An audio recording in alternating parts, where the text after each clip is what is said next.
Process आप नहीं survive कर सकते, ये मालूम हो गया। फर्स्ट रिक्वायरमेंट क्या होता है? भोजन। तो भोजन जो हम लोग लेते हैं ये, तो हम लोग एक कहते हैं ना कि उसका यूज होना। तो न्यूट्रिशन को डिफाइन कैसे करेंगे? दक्ष यू आर ना।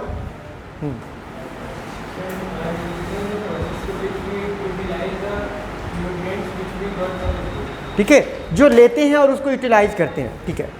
आयुष्मान, जो nutrition, types of nutrition, basic, how many types of heterotrophic? हाँ, 3 types. What are they? Holozoic. What type of nutrition we are having? हम लोगों में किस तरह का है? होलोजोइक। ठीक है, तुम बैठो, मैं बगल में। ठीक है, अविनाश, हाँ, ऋतिक, निखिल। हम लोग जब कहते हैं कि होलोजोइक न्यूट्रिशन कहते हैं तो किसको कहते हैं? कैसे न्यूट्रिशन को होलोजोइक कहोगे?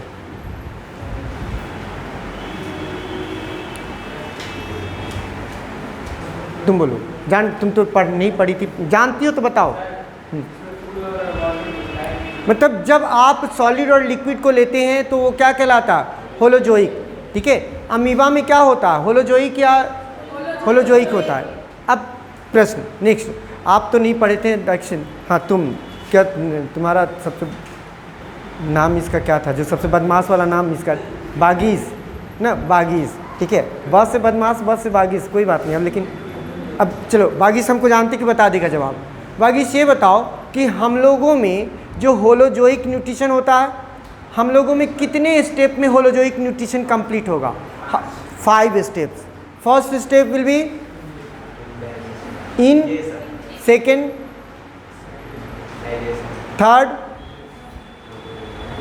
थर्ड स्टेप, बोलो, तुम बैठो। उसके बाद ठीक है, intake of food is ingestion. लेकिन my question, digestion in our cell is either extracellular or intracellular, या either inside the cell or outside the cell? हम लोगों में इनसाइड होता है या आउटसाइड होता है? इनसाइड। कितने लोग हैंड ऊपर खड़े भाई इनसाइड वाले में? इनको वोट फॉर। ठीक है, बागीस, कम से कम बेंच वाला तो कम से कम इसको साथ दिया। तुम भी नहीं साथ दी उसको। हम लोगों में कैसा है? सेल के बाहर होता है, बार बार बताए थे ना। और सेल के बाहर किस चीज़ में? एलिमेंट्री कैनाल में। लेकिन अगर अमीबा का बात होता तो इंट्रासेलुलर। ठीक है, हम लोगों में अब एक ही एलिमेंट्री कैनाल। देखो यूपीएससी में first second third rank girls को ही आया, तो गर्ल्स लोग से ही पूछ लेते हैं ना, पहले गर्ल्स लोग से। अब एलिमेंट्री कैनाल को बताओ कि माउथ के बाद कौन सा पार्ट है? माउथ के जस्ट बाद, उसके बाद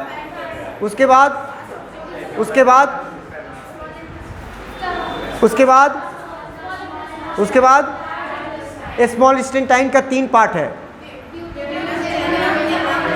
और लार्ज इंटेस्टाइन का सीकम, कोलोन और रेक्टम। ठीक है, धीरे धीरे याद हो जाएगा।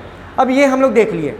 अब हम लोग कहते हैं जब खाना खाते हैं, यहाँ पे बताए थे कि 2 ठो ओपनिंग है, एक को गलेट और दूसरे को ग्लोटिस। एक को गलेट और दूसरे को गलेट वाला ओपनिंग किस चीज़ में ओपन करेगा? गलेट, फूड पाइप में, और ग्लोटिस। लेकिन जब हम लोग खाना खाते हैं तो खाना विंड पाइप में नहीं पहुंचता है। वाई? इपीग्लोटिक्स बोनी है स्ट्रक्चर या कार्टिलेजिनस? कार्टिलेजिनस। ठीक है, ग्लोटिक्स को कवर करने वाला स्ट्रक्चर इपीग्लोटिक्स था, इसीलिए उसको प्रिवेंट कर देता है। यही रीज़न है कि खाने के समय को हम लोग को खासकर निगलते हैं तो उस समय नहीं करना चाहिए। एनीवे, हम लोगों में जो डाइजेशन का प्रोसेस है सेल के बाहर होता है, और डाइजेशन का प्रोसेस स्टार्ट होता है माउथ में ही स्टार्ट हो जाता है। और डाइजेशन के लिए हम लोग को चाहिए एंजाइम्स। तो क्या माउथ में ग्लैंड या माउथ के यहाँ पे जो कहते हैं बकल कैविटी, वहाँ पे आसपास या उसके अंदर कोई ग्लैंड्स है? सैलिवरी ग्लैंड की संख्या 2 4 6 8, 1 pair, 2 pair, 3 pair, 4 pair, 3 pairs salivary glands, 3 pair. Salivary glands का लोकेशन या तो बकल कैविटी के अंदर या बाहर नहीं, जस्ट आउटसाइड द, याद रखेंगे salivary glands are found just outside the, ये भी बताए थे। अब हम लोग देखते हैं कि सैलिवरी ग्लैंड से निकलने वाले सिक्रेशन को क्या नाम देते थे? सलाइवा। सलाइवा में कौन सा 2 एंजाइम है? और लाइसोजाइम। लाइसोजाइम क्या करेगा? किसको किल करेगा? माइक्रोब्स को। और जो सैलिवरी एमाइलेज क्या करेगा? स्टार्च को डाइजेस्ट करेगा तो क्या बनाएगा? और एक माल्टोज किस किस चीज़ से बना हुआ है? 2 मॉलिक्यूल ऑफ ग्लूकोज। इसीलिए भोजन जब ज़्यादा देर चबाते हैं तो मीठा लगता था। अब ये जो माउथ में जो थोड़ा सा डाइजेस्टेड है फूड, वो एक बॉल की तरह बन गया, बोलस। अब बोलस कहाँ पे जाएगा? ओसोफेगस में। ओसोफेगस में कौन सा मूवमेंट होगा जो उसको? Peristaltic movement. अब पेरिस्टाल्टिक मूवमेंट के बाद वो कहाँ पे चला गया? स्टोमिक में। स्टोमिक में हम लोग देखते हैं स्टोमिक के वॉल में जो म्यूकोसल लेयर में बहुत सारा ग्लैंड्स है, उस ग्लैंड्स का नाम क्या था? Gastric gland. Gastric gland actually multi cellular है, उसमें अलग अलग प्रकार के सेल हैं। कुछ सेल से म्यूकस निकला, कुछ से पेप्सिनोजेन निकला और कुछ से HCl निकला। लेकिन जब तीनों एक साथ निकल के जुड़ जाएगा तब क्या बोलेंगे? Gastric juice. तो HCl एसिड है, ठीक है। तो हम लोग थोड़ा सा एसिड पड़ जाता था तो क्या होता था? लेकिन इसके बावजूद स्टोमिक के अंदर कभी इस तरह का हुआ? कौन सा? उसको सिर्फ म्यूकस, ठीक है। और HCl का क्या होना जरूरी था? भगवान जी गलती किए, जरूरी था। क्यों इसका जरूरत था? इसके अलावा एक्टिवेट किसको करेगा? पेप्सिनोजेन को, ठीक है। इसके बाद एसिडिक कंडीशन बना देगा जिसके कारण से पेप्सिन वर्क करेगा। तो पेप्सिनोजेन इनएक्टिव था। इनएक्टिव एंजाइम की पहचान मालूम है? याद है क्या क्या? या प्रो वर्ड, प्रो फर्स्ट में रहेगा तब वो लगेगा कि क्या है, जेन रहेगा तब पर भी एक्टिव हो गया। जो स्टोमिक में फर्स्ट टाइम डाइजेशन होगा किस न्यूट्रिएंट का? विच nutrient will undergo the digestion? Starch, fat, protein. Protein सबसे पहले डाइजेशन स्टार्ट होता है स्टार्च का, लेकिन स्टार्च में होने के बाद प्रोटीन का डाइजेशन थोड़ा ही होगा, लेकिन कहाँ पे होगा? स्टोमिक में होगा। और स्टोमिक में पहली बार अगर तुमसे कोई पूछे कि किस पार्ट में पहली बार प्रोटीन का डाइजेशन होगा तो आपका आंसर क्या होगा? Stomach. Which enzyme? Pepsin. Pepsin pepsinogen में था, कन्वर्ट हुआ था तो पेप्सिन बना था, ठीक है। इसके बाद फूड निकल के कहाँ पे गया होगा? और लेकिन स्टोमिक में जो फूड डाइजेस्ट हुआ तो उस समय अब इसका नाम बोलस नहीं देते हैं, काइम देते हैं। अब वो काइम निकल के कहाँ पे आया? स्मॉल इंटेस्टाइन में। स्मॉल इंटेस्टाइन में हर चीज़ों का फाइनल डाइजेशन हो जाता, अगर डाइजेस्टेबल है तो डाइजेस्ट। अब सेलुलोज खा लेंगे तो नहीं होगा हम लोगों में। तो अगर कोई चीज़ का फाइनल डाइजेशन हो रहा है तो फाइनल डाइजेशन का साइट क्या होगा? Small intestine. बिकॉज यहाँ पे स्मॉल इंटेस्टाइन में बहुत प्रकार के आपको वहाँ पे जो ग्लैंड्स है उससे भी एंजाइम्स निकल रहा है। कुछ वो उधार मांग ले रहा है, ठीक है। उधार किससे ले रहा है? तो पेंक्रियाज से ले रहा है। पेंक्रियाज से 6 एंजाइम निकलता है, 3 एक्टिव और 3 इनएक्टिव। और वो लीवर से भी कह रहा है, बाइल कह रहा है गॉल ब्लैडर से कि भाई थोड़ा सा दे दो तब हम आराम से कर लेंगे। मिक्सी में कोई चीज़ पीसने के लिए थोड़ा सा पानी मिला देते तब पिसता है ना। उसी तरह फैट के डाइजेशन के लिए किस चीज़ की ज़रूरत है? बाइल। बाइल स्टोर कहाँ पे रहेगा? गॉल ब्लैडर में, ठीक है, गॉल ब्लैडर में। तो बाइल स्टोर रहता है गॉल ब्लैडर में, लेकिन बाइल कोई एंजाइम नहीं है, फिर भी किस चीज़ के लिए ज़रूरत है? डाइजेशन ऑफ फैट, तो वो क्या करेगा, बाइल पहले फैट को छोटा छोटा टुकड़ा बना देगा, ठीक है, जैसे हल्दी पीसने के लिए पहले छोटे छोटे टुकड़ा बनाते थे। फिर फैट को डाइजेशन करने वाले एंजाइम का नाम एकदम याद रखना है, लाइपेज। और फैट का डाइजेशन होगा तो क्या क्या बनेगा, ग्लिसरॉल और फैटी एसिड। अगर प्रोटीन का फाइनल डाइजेशन होगा तो अमीनो एसिड, और स्टार्च या कार्बोहाइड्रेट का होगा तो ग्लूकोज फ्रुक्टोज ये सब बन जाएगा, चूंकि दोनों आइसोमर है, कन्वर्ट होगा, ठीक है।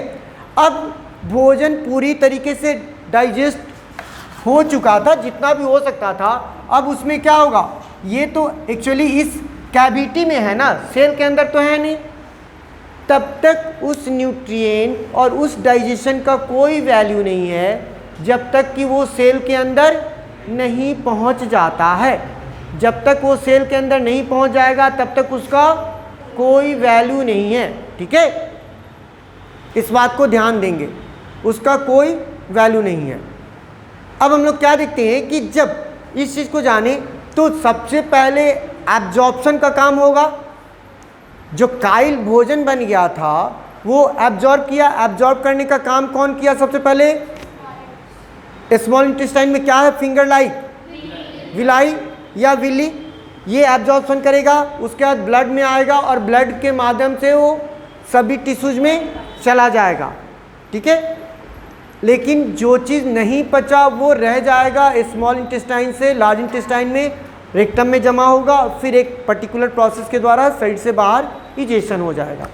अमीबा में 4 स्टेप में होगा, ठीक है। एब्जॉर्प्शन के प्रोसेस का कोई ज़रूरत नहीं चूँकि डिफ्यूज कर जाता है सीधे सीधे। हम लोग यहाँ पे देखे थे प्लांट में ऑटोट्रॉपिक मोड ऑफ न्यूट्रिशन है, तो ऑटोट्रॉपिक मोड ऑफ न्यूट्रिशन में भोजन बनाने का जो प्रोसेस है उसका नाम फोटोसिंथेसिस। फोटोसिंथेसिस के लिए रॉ मटेरियल क्या क्या होना चाहिए, ठीक है, मतलब 4 रॉ मटेरियल होगा। केटाबॉलिक प्रोसेस है या एनाबॉलिक, एनाबॉलिक चूंकि इसमें जुड़ रहा था तो एनाबॉलिक प्रोसेस हम लोग कहते। फोटोसिंथेसिस हम लोग देखते हैं कि 2 भागों में बांटते हैं मैकेनिज्म को, लाइट रिएक्शन और डार्क रिएक्शन। लाइट रिएक्शन जो होगा कहाँ पे, ग्रैनम में, डार्क रिएक्शन स्ट्रोमा में। लेकिन जब डार्क रिएक्शन कहते हैं, जब लाइट रिएक्शन तो ठीक है, dependent on sunlight, sunlight requirement है, लेकिन डार्क रिएक्शन के लिए ऐसा कुछ है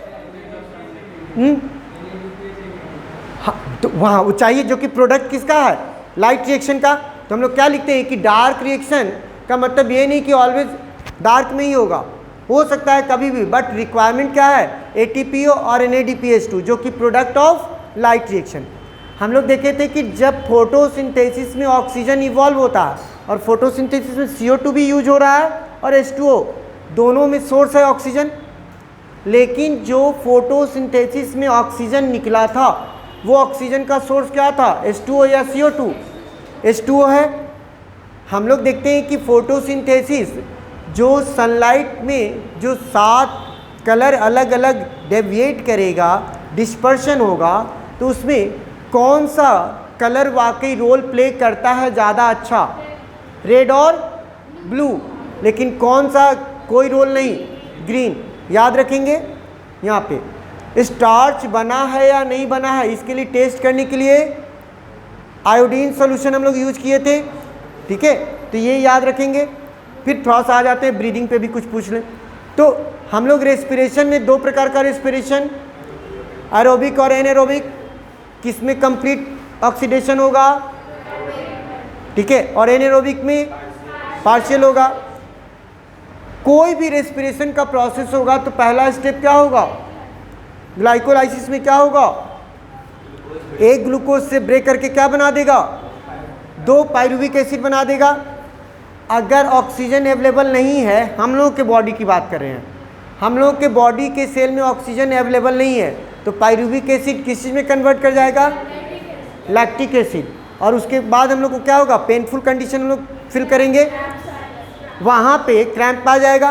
क्या लैक्टिक एसिड बनता है तो CO2 बनता है, उस समय नहीं बनता है, याद रखेंगे, उस समय लैक्टिक एसिड बनता है तो CO2 नहीं बन रहा है। लेकिन जब हम लोग देखे थे कि जब ईस्ट में जब पायरुविक एसिड का फर्मेंटेशन होता है तो उसको क्या कहते हैं? Alcoholic fermentation. उसमें C2H5OH प्लस CO2 बनता है और बहुत कम 2 ही ATP निकलता है टोटल। अगर हम लोग देखें तो अगर हम लोग देखें कि ईस्ट में भी बताए थे, ईस्ट के द्वारा ही अल्कोहल इंडस्ट्री चल रहा है, लेकिन ईस्ट कितना % से ज़्यादा अल्कोहल बनाने लगा तो खुद मर जाएगा, 13%। याद है? तो ये सब चीज़ एक दो बार बोलने से जब दिमाग में जब अभी याद है, ऑप्शन मिलेगा तो कभी भी बना सकते हैं ना। ठीक है, अब हम लोग देखते हैं कि ह्यूमन रेस्पिरेशन में हम लोग का रेस्पिरेटरी ऑर्गन, सबसे पहले कि रेस्पिरेटरी ऑर्गन किसको कहेंगे? लंग्स एग्जाम्पल होगा, लेकिन कहेंगे किसको? तो कैसे डिफिनीशन? फर्स्ट टाइम जहाँ पे एक्सचेंज ऑफ गैसेज होगा, फर्स्ट टाइम। ठीक है, फिर हम लोग क्या देखते हैं कि रेस्पिरेशन में हम लोगों में लंग्स है, तो लंग्स हम लोगों में लंग्स है तो रेस्पिरेशन का नाम पल्मोनरी। स्किन होगा तो कुटैनियस, अगर गिल्स होगा तो ब्रोंकियल। ठीक है, और एक ट्रैकिया जो कि इंसेक्ट में विंड पाइप होगा तब। ठीक है, ट्रैकियल रेस्पिरेशन। हम लोग अपनी रेस्पिरेशन की ज़्यादा पहले बात कर लेते हैं। हम लोगों में लंग्स की संख्या, लंग्स का covering, pleura, lungs, left lungs में कितना लोब, राइट में 3, 2 लंग्स के बीच में कौन सा स्पेसिफिक स्ट्रक्चर है? स्पेस है मेडिस्टेनम, और उस स्ट्रक्चर का नाम हार्ट है। ठीक है, हम लोग कहें हार्ट 2 लंग्स के बीच में है, समझ गए? हम लोग देखें लंग्स में, तो लंग्स में हम लोग आ गए, तो हम लोगों में रेस्पिरेशन 3 रेस्पिरेशन मिलके एक रेस्पिरेशन है। एक्सटर्नल रेस्पिरेशन, इंटरनल रेस्पिरेशन और cellular respiration. 3 respiration is equal to तब जाके human respiration. External, internal, cellular. External वाला कहाँ पे हो रहा है? लंग्स में। जब लंग्स में और एटमॉस्फेयर के बीच में एक्सचेंज ऑफ गैसेज हुआ था तो लंग्स और एल्वियोलर के बीच में जो वहाँ पे एल्वियोलाई है और ब्लड कैपिलरी में ऑक्सीजन गया और कैपिलरी से CO2 एल्वियोलाई में आया, वो क्या कहलाया? एक्सटर्नल। लेकिन ब्लड कैरी करके अब क्या ले जा रहा है? ऑक्सीजन। अब वो ऑक्सीजन कहाँ पे जाएगा? सेल के अंदर। और सेल कहे कि रुकिए रुकिए हम आपको CO2 दे देते हैं, मंगनी में नहीं जाइए, तो CO2 दे दिया तो वहाँ पे भी एक्सचेंज हो गया, तो वो एक्सचेंज क्या कहलाया? और ऑक्सीजन जब अंदर गया तो बोला है कि आज तो मेरा एकदम बहुत अच्छा, यहाँ पे भोजन का बहुत सुविधा है, खूब देख रहा है, ग्लूकोज है, और ऑक्सीजन पहुँच गया। अब क्या होगा? ऑक्सीडेशन होगा। ऑक्सीडेशन होगा तो फिर CO2H2O बनेगा और CO2 को बाहर निकाला जाएगा फिर उसी तरीके से। करिए, तो हम लोग तीनों रेस्पिरेशन जाने। कोई भी हम लोग का लंग्स तो यहाँ पे है, यहाँ पे विंड पाइप था, यहाँ पे टंग था, ये सब चीज़ यहाँ पे, तो क्यों नहीं टंग वगैरह क्यों नहीं बना रेस्पिरेटरी ऑर्गन? रेस्पिरेटरी ऑर्गन बनाने के लिए या होने के लिए कौन सा फीचर होना चाहिए था? लार्ज होना चाहिए। दूसरा थीन और परमिएबल टू गैसेज, मॉइस्ट। ठीक है, और हाईली वैस्कुलराइज्ड, ये था। चूँकि ये सारा क्वालिटी कंडीशन कौन फुलफिल कर रहा था, तो लंग्स को कहा कि जाओ तुम ही ये काम करेगा। ठीक है, अब हम लोग ब्रीदिंग की बात करते हैं। जब हम बोल रहे हैं तब पर भी ऑक्सीजन एयर इन कर रहा है और CO2 दूसरे फाउल एयर भी बाहर आते हैं। तो ब्रीदिंग 2 स्टेप प्रोसेस है, एक इंस्पायरेशन और एक्सपायरेशन, इनहेलेशन एक्सहेलेशन। लंग्स क्या अपने से सिकुड़ सकता है? नहीं। तो लंग्स का जो हम लोग देखते हैं कि लंग्स में कैसे, किस कंडीशन में और क्या होता था कि एयर इन करता था, ये बार बार हम लोग को बार बार बताना पड़ा। तो सबसे पहले लंग्स जिस चैम्बर में, कैविटी में है, उस thoracic cavity, thoracic cavity made up of sternum, ribs की संख्या, और पीछे वर्टिब्रल कॉलम, ये वाला डायफ्राम। ठीक है, 4 चीज़ से। इसके अंदर क्या है? लंग्स था ऐसे, इसके बीच में मसल, इंटरकोस्टल मसल, डायफ्राम से रिलेटेड फ्रेनिक मसल। पहले कौन सा मसल कॉन्ट्रैक्ट करेगा और क्या ये बन गया ऐसे, तो इसमें पोस्टेरियर डायरेक्शन में और एंटीरियर डायरेक्शन में जगह बढ़ा, इंटरकोस्टल मसल कॉन्ट्रैक्ट किया तो ये और आगे चला गया पीछे की ओर, तो जगह इतना से ऐसे हो गया। अब इसके अंदर कोई डनलप वाला स्पंज वाला आइटम रहेगा तो निश्चित है कि वो स्प्रेड करेगा ना, फैल जाएगा। जब वो फैल जाएगा तब फिर क्या होगा, उसके अंदर वॉल्यूम, और बढ़े हुए वॉल्यूम के कारण से मतलब वहाँ पे प्रेशर घट जाएगा, और वो प्रेशर एटमॉस्फेयर के प्रेशर से अगर ज़्यादा कम है तो क्या होगा, हवा वहीं पे इन करेगा तो हवा एल्वियोलाई में जाएगा, लेकिन एयर जो एल्वियोलाई में जा रहा है वो एक NH पकड़ के जा रहा है जिसमें छोटा छोटा ब्रांच, तो वो पूरा रास्ते को क्या बोलेंगे, रेस्पिरेटरी ट्रैक्ट।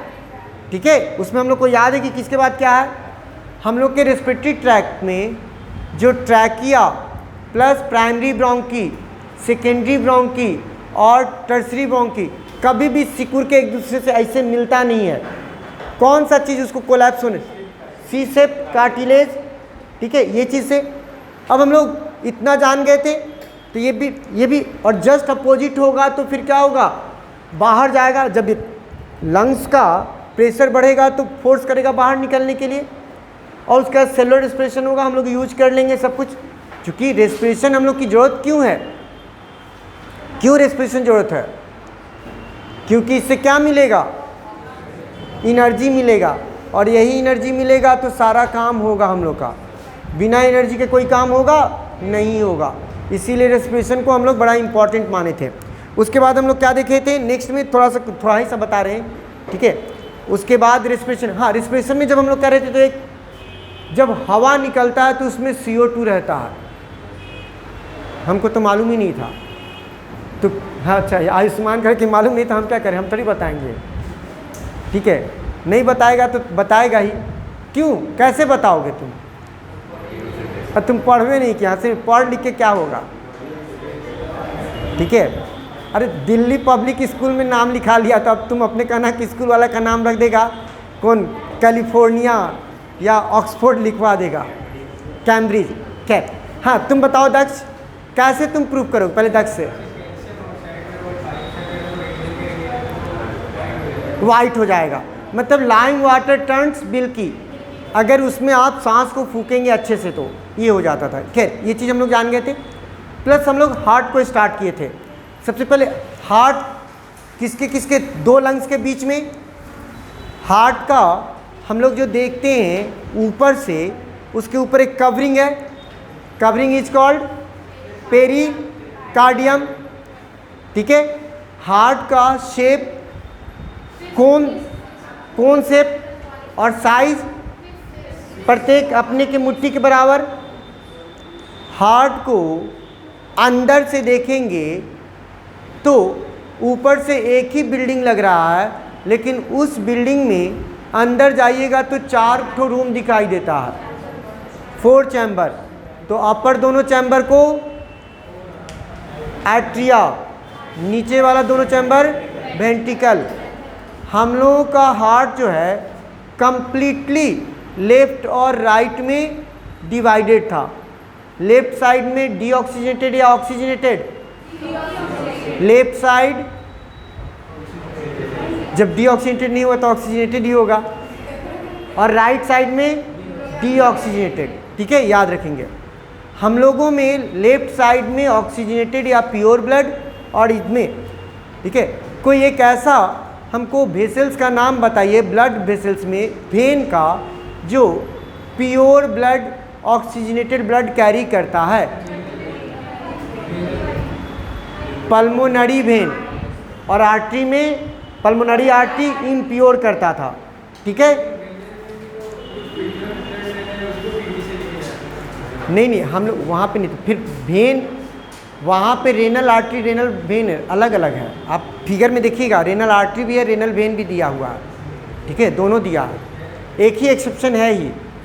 ठीक है, अब हम लोग देखें कि जब हम लोग का हार्ट बता रहे थे, फंक्शनिंग बता रहे थे जो लास्ट टाइम में, हार्ट जो है मायोजेनिक है, ह्यूमन हार्ट इज मायोजेनिक, मतलब इसका खुद का रेगुलेशन, इसका एक्टिविटी खुद कंट्रोल करता है, पूरी तरीके से ब्रेन के कंट्रोल में नहीं है। Heart is not under control of brain.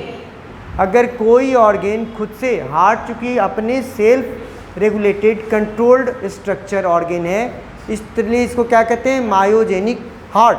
ठीक है, ये हमारे ब्रेन के कंट्रोल में नहीं है, इस बात को जानेंगे।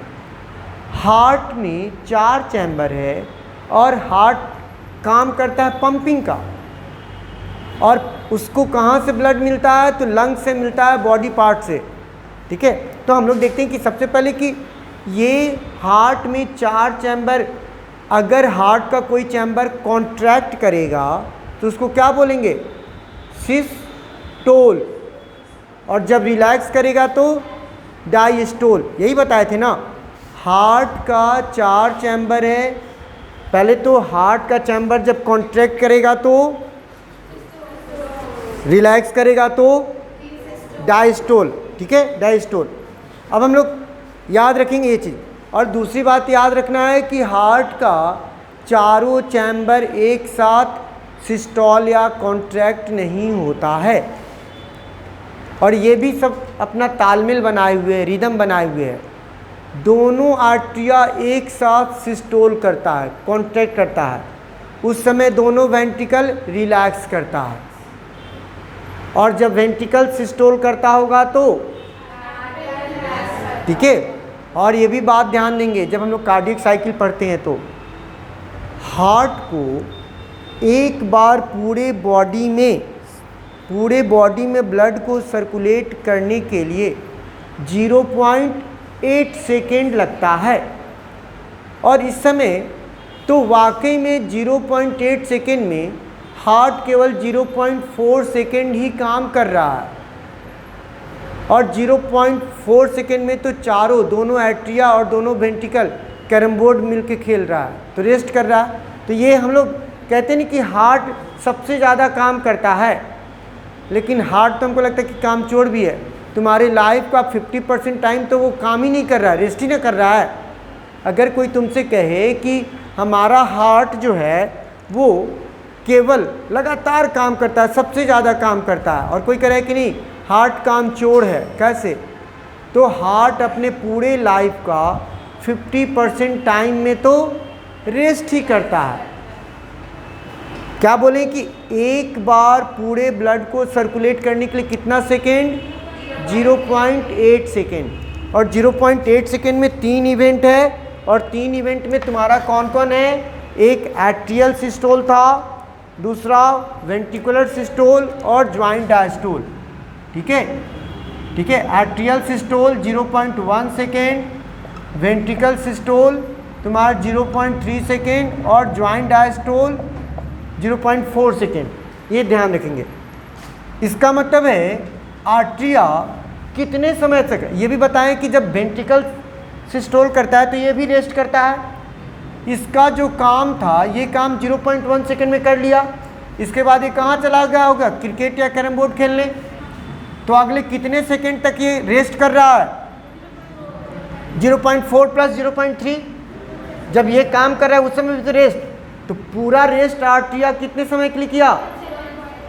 अगर वही तुमसे अब पूछे कि वेंट्रिकल टोटल कितने समय तक रेस्ट कर रहा है, 0.5, चूँकि ये 4 तो एक साथ कर रहा है और इसको भी ऐड कर देंगे हो जाएगा, लेकिन ये 0.4 सेकेंड है।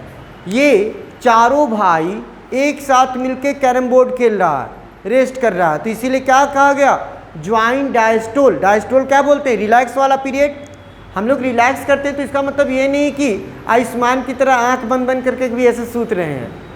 ठीक है, बेचारा टोपी भी पहन लिया कि दिखाई नहीं दे। ठीक है, अब हम लोग देख रहे हैं, हाँ 3-4 आदमी का तो नाम मालूम है, दक्ष, आयुष्मान, वागीश तो कोई नहीं जानता है, कौन नहीं जाना था, कपि संकट मोचन नाम तिहारों वाला बात है। वागीश को सारा लोग जानता होगा ना। ठीक है, बेनाम बादशाह है ना, नहीं बागिस, लेकिन पूरा जवाब दिया है, ये बात नहीं कहो। आज जितना भी जवाब पूरा दिया है, भले इसका नाम तुम लोगों ने सुपर हिट में रखा गया है, ठीक है, लेकिन बागिस जवाब दिया है। तो हम लोग ये जान गए कि 0 पॉइंट, तो ये जब यहाँ से स्टार्टिंग समझने के लिए, हार्ट के वर्किंग को समझने के लिए यहीं से चलते, ज्वाइंट डायस्टोल। ज्वाइंट जब रेस्ट करते रहता है, हार्ट डायस्टोल की स्थिति में रहता है, तो लेफ्ट वाला एट्रियम जो है लंग से ऑक्सीजनेटेड ब्लड को लेता है, और ठीक उसी वक्त राइट एट्रियम में बॉडी पार्ट से डीऑक्सीजनेटेड ब्लड लेता है, ठीक है, डीऑक्सीजनेटेड ब्लड लेता है, ठीक है। और ये 0.4 सेकेंड में, मतलब लेफ्ट वाले में ज़्यादा प्योर और राइट वाले में इम्प्योर। अब ये जब कॉन्ट्रैक्ट करेगा तो यहाँ पे एक होल है दोनों रेस्पेक्टिव, लेफ्ट वाले का लेफ्ट में, राइट वाले का राइट में, नेक्स्ट डे आएंगे तो बताएंगे। तो यहाँ से जब कॉन्ट्रैक्ट करता है तो ब्लड किस में आएगा, वेंट्रिकल में, लेफ्ट वाले से लेफ्ट वेंट्रिकल में प्योर, और राइट वाले एट्रियम से राइट वेंट्रिकल में इम्प्योर। अब यहाँ जब ये कॉन्ट्रैक्ट करेगा तो 0.3 सेकेंड के बाद, तो यहाँ से ब्लड निकल के कहाँ पे चला जाएगा, बॉडी पार्ट में। तो फिर जो यहाँ से वेंट्रिकल से लंग्स में भी जाएगा इम्प्योर ब्लड। तो इस तरीके से पूरा एक साइकिल हम लोग का बनता है। तो नेक्स्ट डे हम लोग साइकिल से ही स्टार्ट करेंगे, और जो भी एक्सरसाइज क्वेश्चन है पहले चैप्टर का अब तक बनाना, इन टेस्ट क्वेश्चन भी बनाना, ठीक है। अभी तो हम जाएंगे, मेरे पास टाइम नहीं है आज, ठीक है। बंद कर लोगे इसमें वागिश या कोई भी कर ली, करो, ऐसा थोड़े कि